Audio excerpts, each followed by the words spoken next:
All right, welcome back to Way of the Warrior Kid Part 3. Today we'll go over chapters 9, 10, 11, and 12.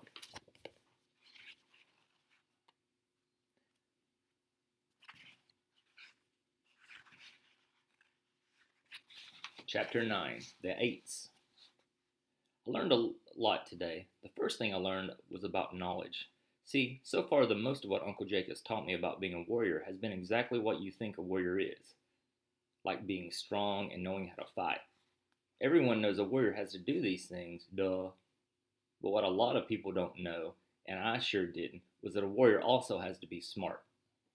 Uncle Jake told me about all the things you have to know when you're a soldier, like for example, 1 gallon of water weighs 8.35 pounds, and the average person needs to drink at least half a gallon a day to survive. Soldiers have to know that so they know how much water to take on missions. Warriors must know how to read a map so they know where to go and how to get to where they're going. Did you know that the military do not use feet or yards or miles to measure things? Instead, they use something called a click, which stands for a kilometer. It's a little bit shorter than a mile, and it's made up of 1,000 meters, which is a little bit longer than a yard. Warriors need.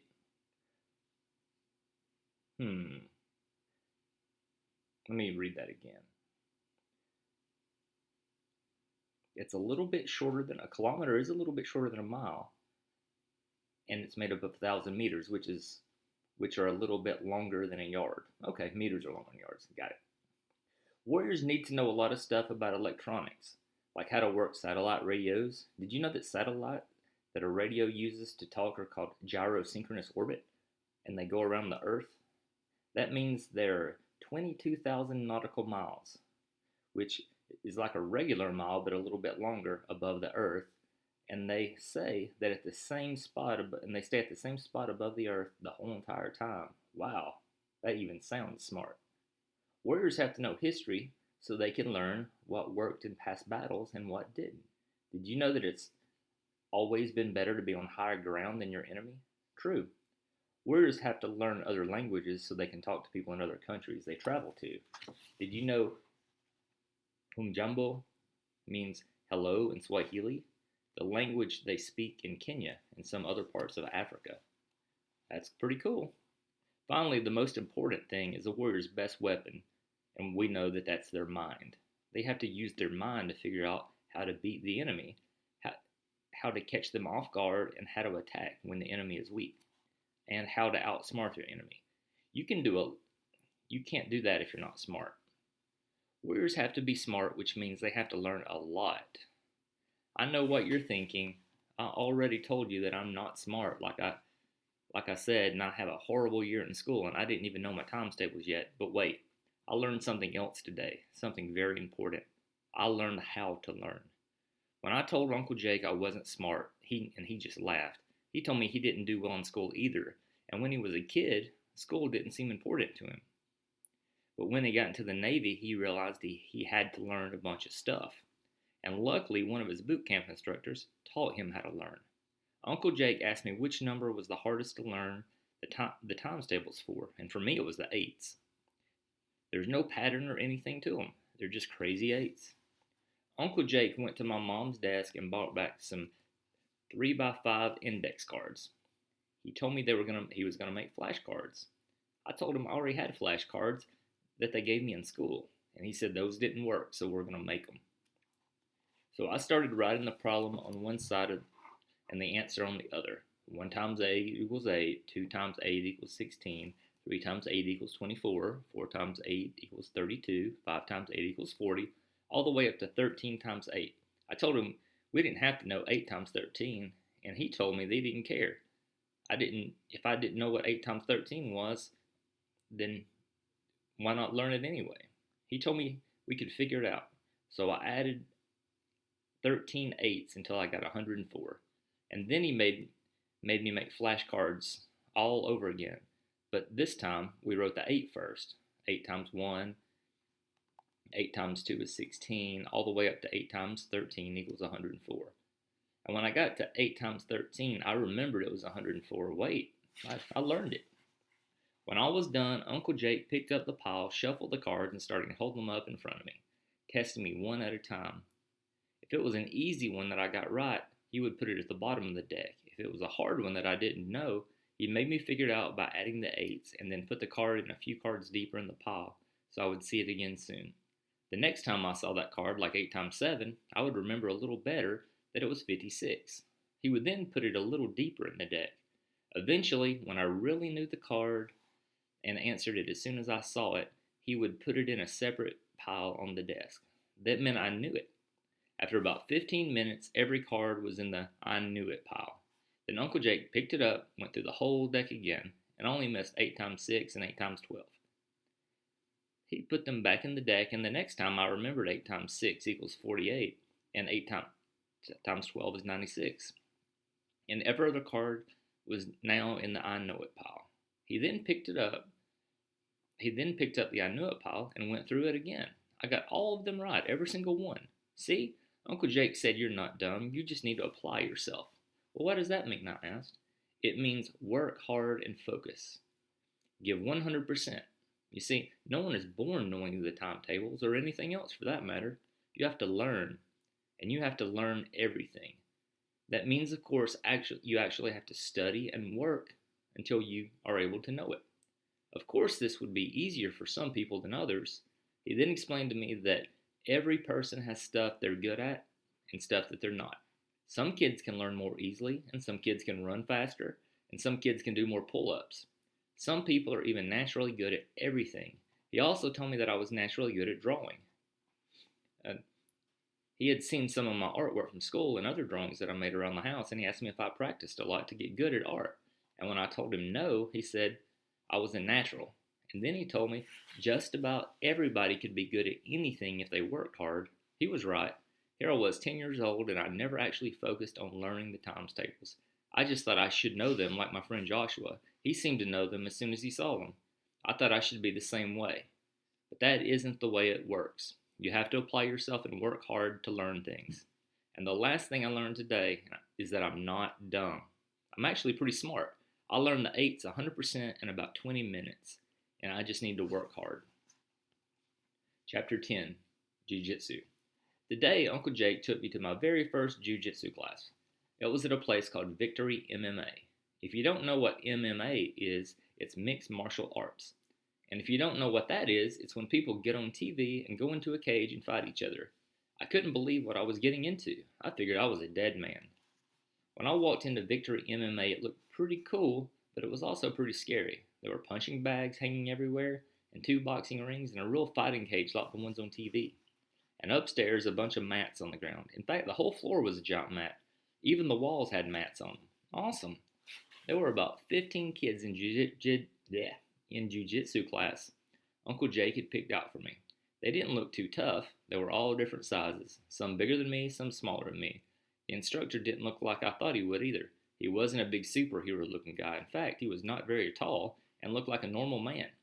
He called me out on the mat. "Get out here, kid," he said in a voice that makes you think you better listen. Uncle Jake was doing some paperwork, so I figured I might as well get out there. I took one step on the mat and "Stop," he yelled at me. "Take off your shoes, kid." No shoes on the mat. I sat down on the bench and took off my shoes. I walked out on the mat and everyone lined up. The instructor said in a stern voice, "Takedown time. Winner stays, losers out. 2 pairs get started." 2 pairs of kids walked in the mat and the rest of us stayed lined up on the wall. The coach shouted, "Go!" and the 2 pairs of kids slapped hands and then started fighting. But they weren't punching each other. They were gripping each other's arms, grabbing wrists, pushing heads, and then suddenly one would shoot in, grab the other kid's leg, and slam him to the mat. I figured out quickly that was a takedown. Whoever got taken down had to go to the end of the line, and the kid that took the other one would stay in and go against the next kid in line. Soon it was my turn, and I was pretty nervous, but I was going up against a kid that was smaller than me. I thought I could definitely take him down. I walked over and held out my hand to the other kid, and we shook hands. He said his name was Thor. I said, "Really?" He said, "Yeah." He said, "That's your real name?" I asked again. He said, "Yeah. My actual name is Thor." I told him my name was Mark. Now that we're face to face, he was even smaller than I thought, and definitely smaller than Thor from the comic book. He asked if I was ready. I said yes, and then we slapped hands and started to fight. Before I knew it, he pushed my hand he pushed his hand to my face, and it kind of startled me and made me blink. And then in that split second, my eyes were closed from the blink. Thor was underneath me, grabbing my legs and launching me in the air. It took him about 1 second to slam me into the mat, and he was smaller than me. I got to the end of the line, and the next kid was bigger than me. We slapped hands, and this time I kept my hands up to my head and away from my face. He grabbed my wrist and started to pull downward to the ground. When I tried to pull back, he let go, and I dove to my legs, and boom, I was on the ground again. The next round, Uncle Jake was watching, and I got slammed again and again and again by big kids, little kids, kids the same size as me. And even though it was tough, I didn't like losing. I also thought this was awesome. These kids knew how to fight, and they knew how to win. Even King Kenny would get slammed by these kids, and it's not because they're big or strong or fast, it's because they know something. They had learned the skill and knew how to use it, and it was something that I could learn to do. The next thing we did was called grappling. That meant once we were on the ground from the takedown, we had to try to fight on the ground. Not with punches or kicks, but with wrestling moves and something called jiu-jitsu. But this wasn't like other martial arts that I'd seen where people were standing in a line kicking in the air. This was real fighting. And the first thing I learned about it is I didn't know anything about fighting. Once you hit the ground in jiu-jitsu, the other guy is trying to make you tap out, which means give up. They would grab my arm and wrist and my shoulder and move it to a place where it wasn't supposed to go. It would hurt, but just a little bit. But then I would tap out, and then they would let me go. I couldn't believe how good they were. I couldn't believe how even the little kids could easily make me tap out. And once again, it was just because they had the knowledge. They had learned jiu-jitsu. And now they could win a fight against a bigger kid. This is exactly what I needed to stand up to Kenny.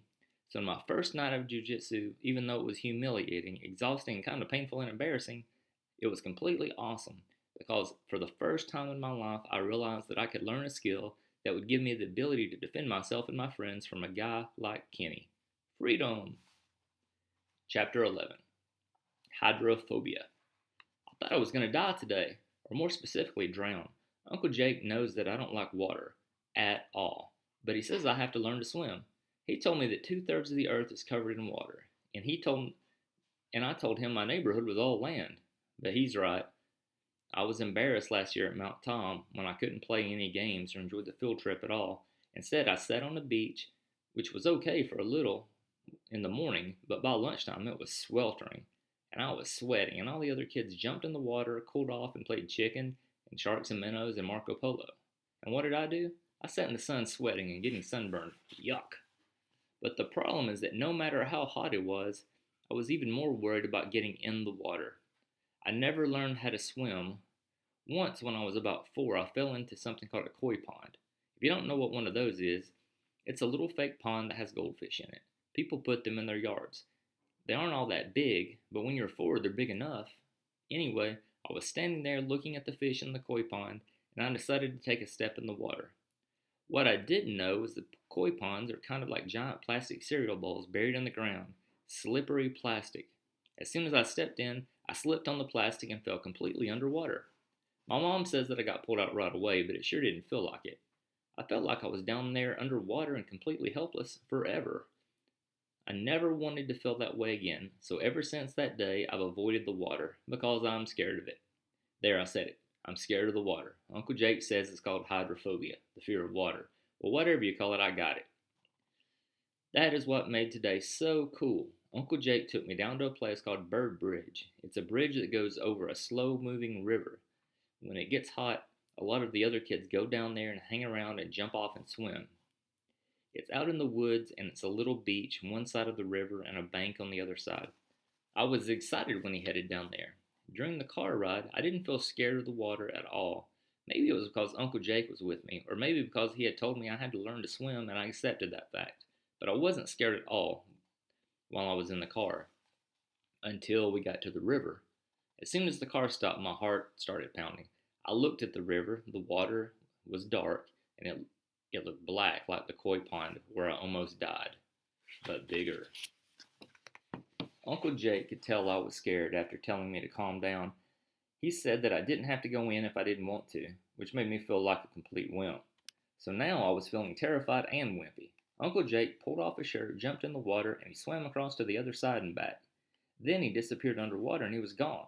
I waited and waited, and then I started to get nervous. Then I started to panic. I knew he must be drowning, or caught by a vine, or a fish, or a monster, or something, but I knew he was underwater drowning. Then he popped up laughing, and, and he asked me to come down to the water's edge and wade in. I asked him if he was going to push me in, and he promised he wouldn't. He told me that people are usually scared of things that they didn't understand. I needed to understand that water wasn't going to hurt me as long as I respected it and learned how to handle myself. So I walked down, pulled my feet in, and Uncle Jake encouraged me to go a little bit deeper, then a little bit deeper. And as I waded in the water, Uncle Jake pointed up to the bridge. By the end of the summer, you're going to jump off that bridge and swim back and forth across the river. I don't know, Uncle Jake, I told him. The bridge is tall, and in case you forgot, I don't even know how to swim. Uncle Jake got out of the water, climbed up to the top of the bridge, and screamed, "Hoo-ah!" and jumped in. "That looked fun, right?" he said when he surfaced. I had to admit it did look fun. By the end of the summer, that'll be you. By the, by the time I started, by the time I was standing comfortably in the water up to my knees, this wasn't so bad. Then Uncle Jake said, "Okay, time for your head to go under."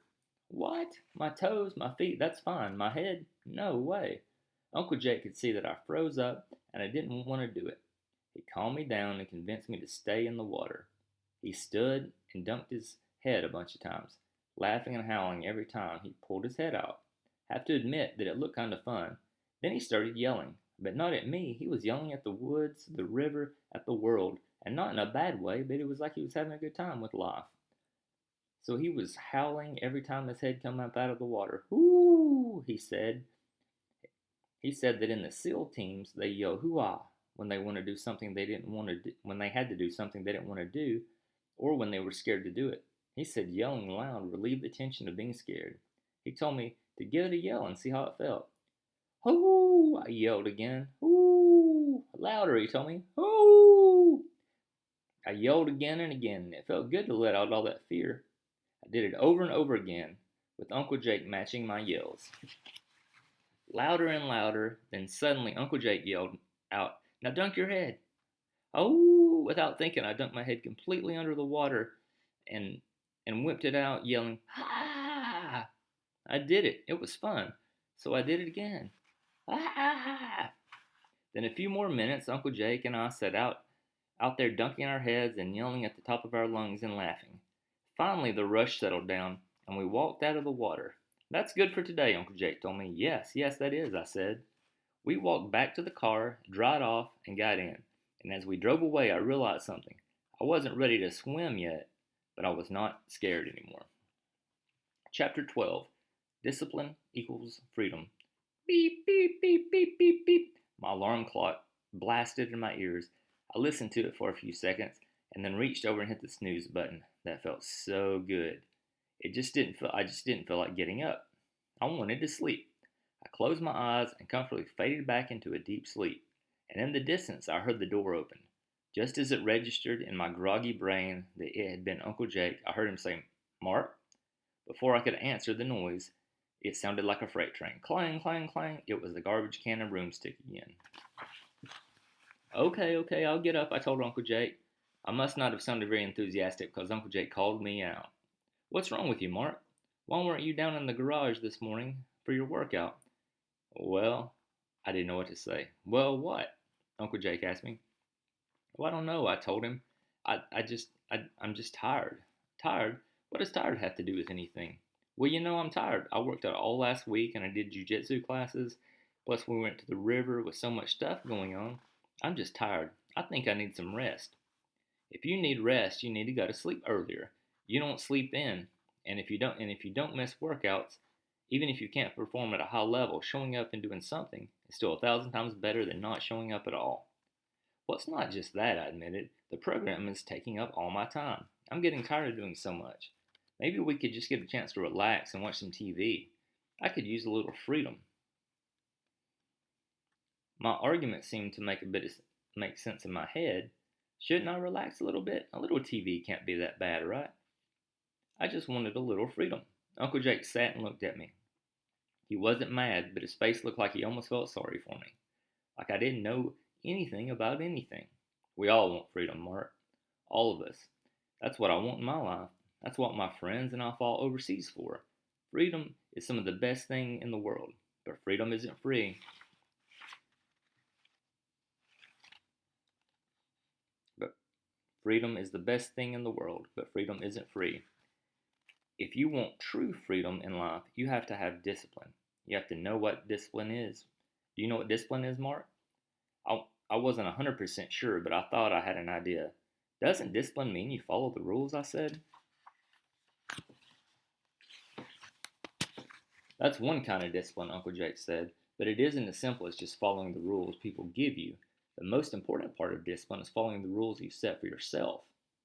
If doing things you may not always feel like doing, things that make you are things that make you better, then Uncle Jake started getting really intense. Listen, if you want freedom from being bullied at school by Kenny, you have to have the discipline to go to jiu-jitsu class and learn the skills to defeat him. If you want the freedom from ridicule when you do pull-ups at school, you have to have the discipline to train so you can do those pull-ups. If you want the freedom to swim in the water and enjoy your school trip, you need to have the discipline to overcome your fear of the water and learn how to swim. What about school? Do you want to be free of being stumped on tests and not knowing the answer to the questions in class? Then you need the discipline to study and learn the material they teach you. When you get older, you're going to want financial freedom. That means having enough money to do what you want without having to worry about it. And the only way you're going to get financial freedom is by having financial discipline, by saving your money and not wasting it on things you don't need. And all that discipline starts with getting up early in the morning. Well, I'm up now, I told Uncle Jake. I know you are, he replied, but you're only up because I woke you up. I made you get up. That's called imposed discipline. When someone else makes you do something you don't want to do. What you need is called self-discipline. That's where you take control of yourself, when you push yourself, and when you make yourself do hard things. That's what gives you freedom. Does that make sense to you?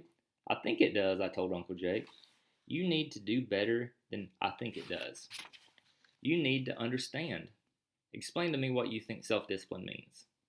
I was nervous because I wasn't 100% sure I understood, but it did make sense to me, so I figured I'd give it a try. And it's not like I had much of a choice anyway. Uncle Jake was staring right at me, waiting for an answer. I think it means, Uncle Jake, I told him, we all want freedom in life. We want to be able to do what we want. We want to live free. But in order to have that freedom, we have to work for it. We have to work hard. We have to earn that freedom, and freedom requires discipline. So even though sometimes discipline seems like it's trapping you and making you do things that you don't want to do, discipline is the thing that will set you free. Discipline equals freedom. That's right, Mark. Perfect. Discipline equals freedom. So let's get up and get to work. Is that what keeps you motivated, Uncle Jake? I asked, wondering how he stays so fired up all the time. Motivated, Uncle Jake? I replied. I don't worry about motivation because motivation comes and goes. It's just a feeling. You might feel motivated to do something and then you might not. The thing that keeps you on course and keeps you on the warrior path isn't motivation, it's discipline. Discipline gets you out of bed. Discipline gets you onto the pull-up bar. Discipline gets you to the grind and into jiu-jitsu class. If you do these things only when you're motivated to do them, you might not do them, or you might only do them 50% of the time. Sure, it's nice when motivation is there, but you can't count on motivation. You have to rely on personal discipline that you develop. Like you said, discipline equals freedom. Got it? Yes, Uncle Jake, I do. Good. Then let's go down the garage and get busy. And we did just that. All right, that was part 3, chapters 9 through 12. We will pick back up on part 4, chapter 13. Thank you for listening.